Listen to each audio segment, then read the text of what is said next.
They'll start on the ground here on first down.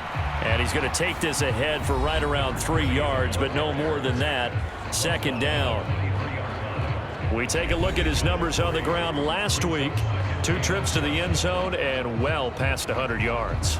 And going back and watching the film, we saw every kind of run from him, didn't we?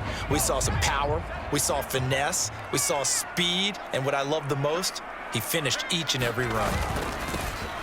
And they'll keep leaning on the running game back to the ground. And he'll take it forward for about 5 up to the 28-yard line.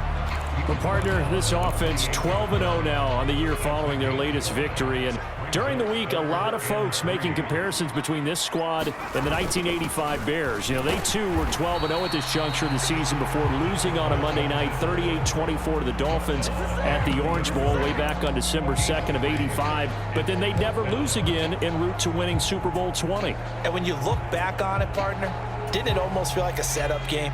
Because they were playing the Dolphins, and the Dolphins were protecting their franchise's undefeated season of 1972, that team.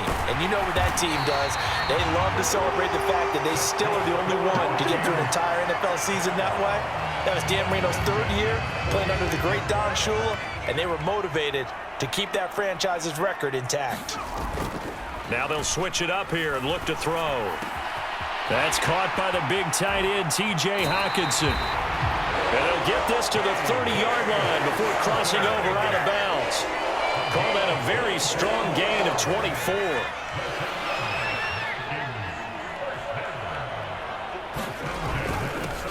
One back in the backfield, he'll get the carry.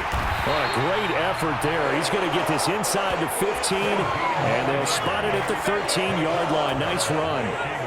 From the 13 now, they work on 1st and 10.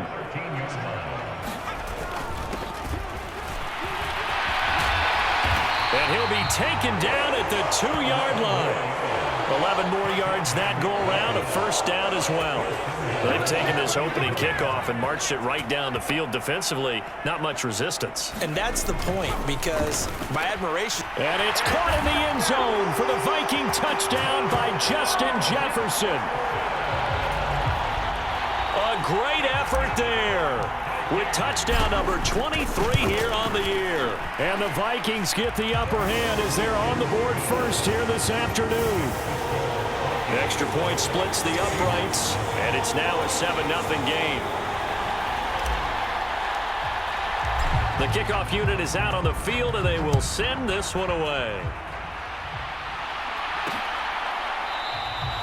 And he'll elect not to return this one, so they'll bring it out to the 25 on the touchback. So out come the Seahawks now for their first possession. They'll be led out by a first-round pick in the 2020 draft out of Utah State. This is Jordan Love. They'll come out throwing here on first down. He's going to flip one out here to his running back. So nothing doing there, and that will bring up second down.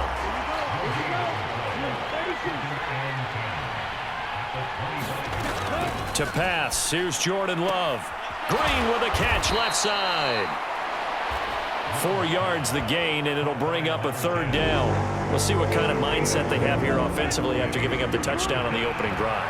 And based on our time with them, you know, prior to this game, I feel like they've got a good mindset going in. In fact, the discussion that we had with the coaching staff was, you know, we may give up some points in this game, so our offense has to be ready each and every time to either equal or try and get us ahead and try and keep us ahead. This is their chance to respond to that first touchdown given up.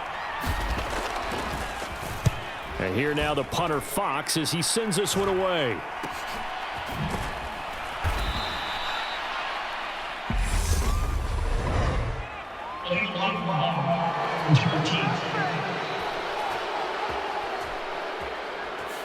Now the offense knew it. They were already starting to walk back as that one is accepted. So the special teams penalty cost some yardage there as they come out on 1st and 10. They'll try and run this one right up the gut. up 3 yards on the pickup there, and it'll be second down. Well, this defense for the Seahawks, they were excellent a week ago in the victory over Arizona. I have to admit, I was extremely impressed by what I saw on tape because they stayed in the face of the quarterback the entire game, ended up getting 4 sacks total, and made it difficult for him to step up and find receivers downfield. Also made it hard for him to escape the pocket and run. On third down, they're going to run for it here. And he's able to get the first before he's taken down at the 36. They're able to convert with a gain of 4. So from the 36 now, 1st and 10. Back to throw. Dawson. This one brought in by Jefferson. And he slips up past the 45 before being tackled. It's a gain of 11 as the Vikings pick up the first. A couple of first downs on the drive already, as they'll go from the 47 now on first down. Operating from the gun, Dawson. Throwing left side, it's complete. Touchdown, Vikings! A great play there. His 9th touchdown of the season. And the Vikings have taken a 13-0 first quarter lead. Extra point right down the middle, and it's now 14-0.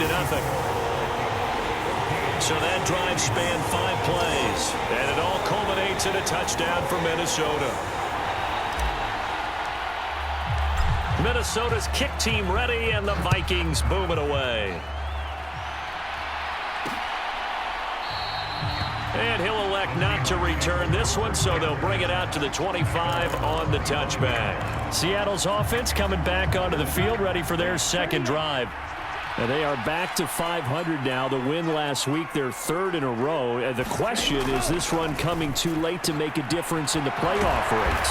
Great question. They definitely still have some work to do, but I think a lot of folks were writing this team off about 3 weeks ago, even some of their own fans. So I suggest you put some extra shocks on the old bandwagon because this team has rebounded. These are his numbers from last week's contest. 8 catches, 99 yards. And you know what he did all week in preparation for this one? Hydrated. Salivated. Yes, stretched, dreamed, going against the last team in the league against the pass. Yeah. He expects to catch every one thrown today. You're right. They have struggled 32 of 32 in that category. Jordan Love ready on first down here. And he can't find anywhere to go with it, and he goes down.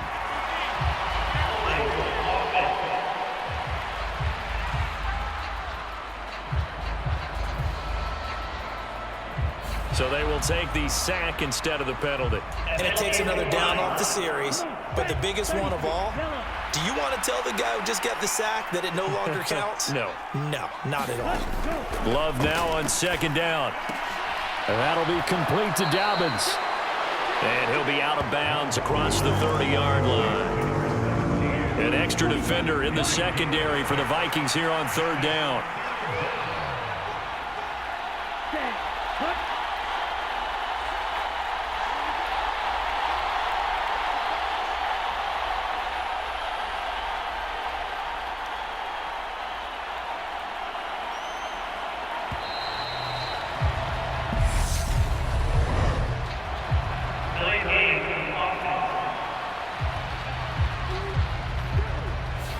So they accept the penalty, of course, and push the offense backwards a bit. After the delay, they're backed up even further for 3rd and long. Love. Over the middle, complete. That's Walker.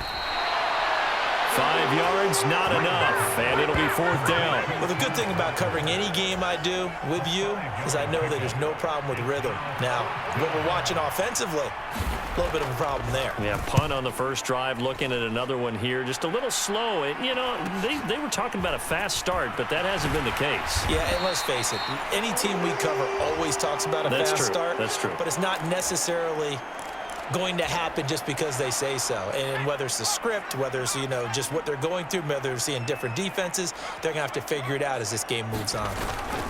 They'll start this drive out on the ground. And they're able to get this one across the 35. 64 yards rushing for him as he's got the afternoon off to a great start. Line of scrimmage, the 37 on 1st and 10. And they'll give him another shot here on the ground. And a 6-yard gain gets him right around the 43. Another fine carry from the NFL's rushing leader, and quarterbacks typically dominating the MVP balloting, but I think you got to give this guy serious consideration, don't you? I agree totally. I mean, he's leading the league in rushing, and let's face it, partner, the running back renaissance in the NFL, it's real, and it's really helping teams along the way. He's a prime example. Got to give him strong consideration for MVP talk. 9 yards to pick up there, and it's a first down. He was well over 100 yards last week. He told us this week, a little ambitious, said he wants to hit that 200 mark. We'll see. Makes sense, though, doesn't it? Have we ever run into a running back that had a great game the week before that didn't think that's just going to naturally continue? Just make sure you feed me the football. And that's what they're all about. Continuity, rhythm, number of carries. Just keep giving it to him. An excellent pickup of 34 yards. How about this first quarter for them throwing the football? This defense has zero answers for what they've seen so far with the ball in the air. I'm not sure how they're going to change things around, but offensively, I keep attacking. I keep throwing the football until they make me change. Against a team coming off a win just as your team did the previous week, you talk about being physical all game long. Sometimes being physical is just being on the spot and helping force the incompletion. He'll try again with the arm here on 2nd down. Touchdown! A 14-yard touchdown. And the Vikings have moved out in front by 3 touchdowns. Now they'll line up to kick the extra point. It's good, and before you know it, it's 21-0.